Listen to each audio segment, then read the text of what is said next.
Take care of your body. It's the only place you have to live by Jim Rohn. Today I'm going to talk about starting a fitness plan. First thing I want to address is how to start a fitness plan, and then why to start a fitness plan. And then lastly, I want to talk about the cons of starting a fitness plan. How to start a fitness plan. First, start with a self-assessment. There are many different assessments you can take, but I would be careful if you resort to the online testing because some of them are just a series of questions you can answer.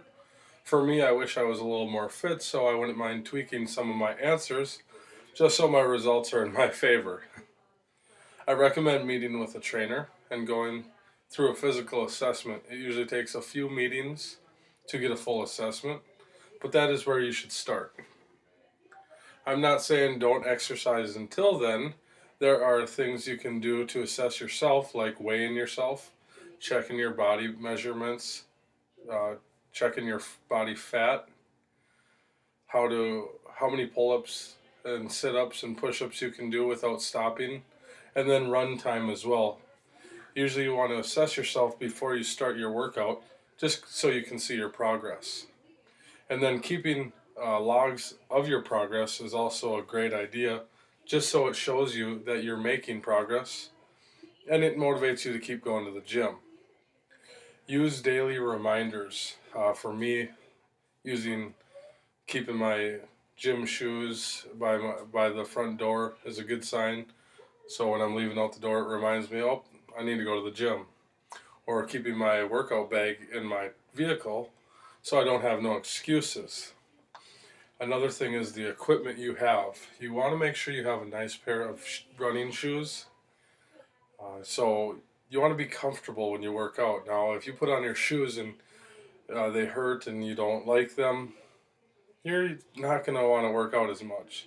So I invested into a nice pair of running shoes, something I enjoy putting on when I go to work out. Another thing is working out with a friend or joining a group or class is another great idea for motivation to keep you going to the gym. I work out by myself here and there, and it's just not as motivated when I don't have my friend or in a group setting. And then another thing is rewarding yourself.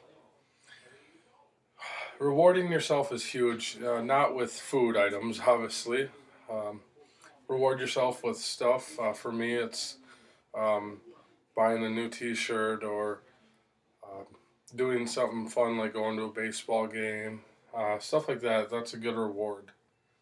Um, for me, my personal fitness plan, I start before I start getting into a routine, I start by drinking a lot of water, between 2 quarts to a gallon of water a day, and doing some calisthenics, walking, biking, swimming, about 20 to 30 minutes daily, 4 to 5 times a week.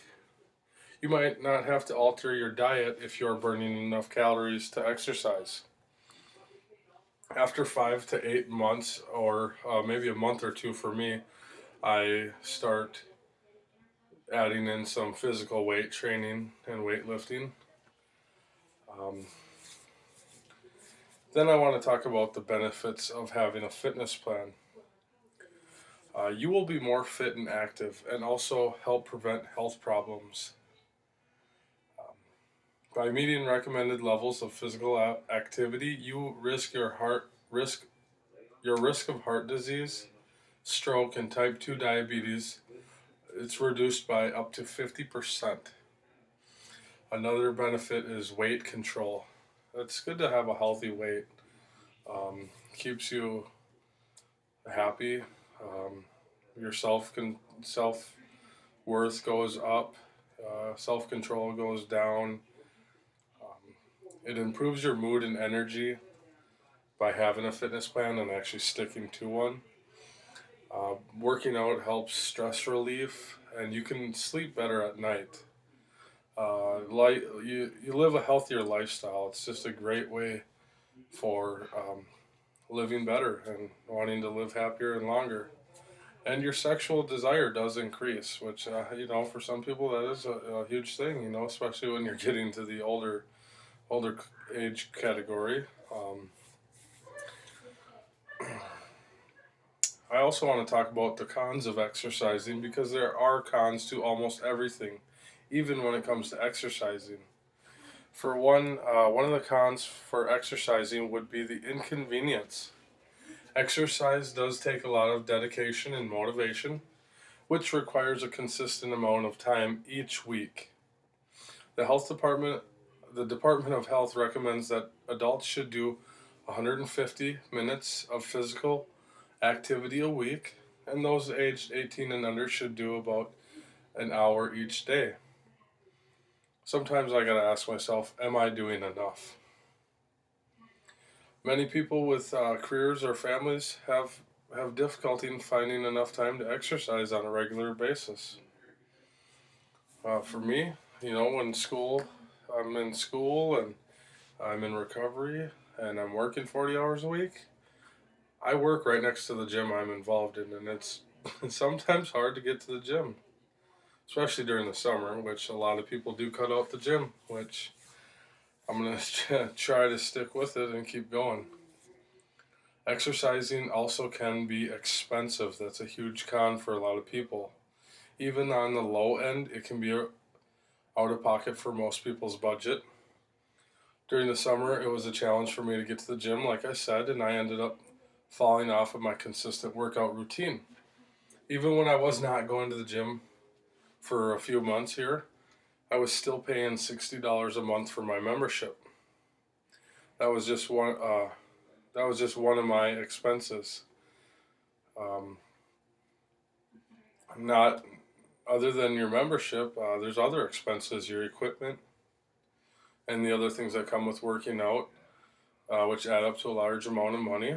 For myself, I think I'll spend around $200 to $300 a month just to work out on a regular basis.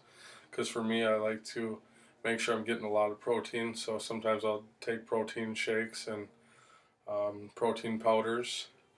So there's some pills out there that you can take. I'd be really careful and do a lot of research before you start taking pills, because a lot of the pills out there aren't really great for you. So, but there's a lot of stuff out there that you can work out and not have to pay too much money. But if you're working out regularly and 4 to 5 times a week, going to a gym, and you're doing a lot of physical training, you can spend a lot of money. So that is another inconvenience for a lot of people. The reason why I did my assignment on starting a fitness plan was because I had fell off of my fitness plan and I wanted to get back on, and I thought this would be a good motivation for me, and it has worked out really great. Today I talked about starting a fitness plan, the how to and why, and then the cons of starting a fitness plan. Thank you.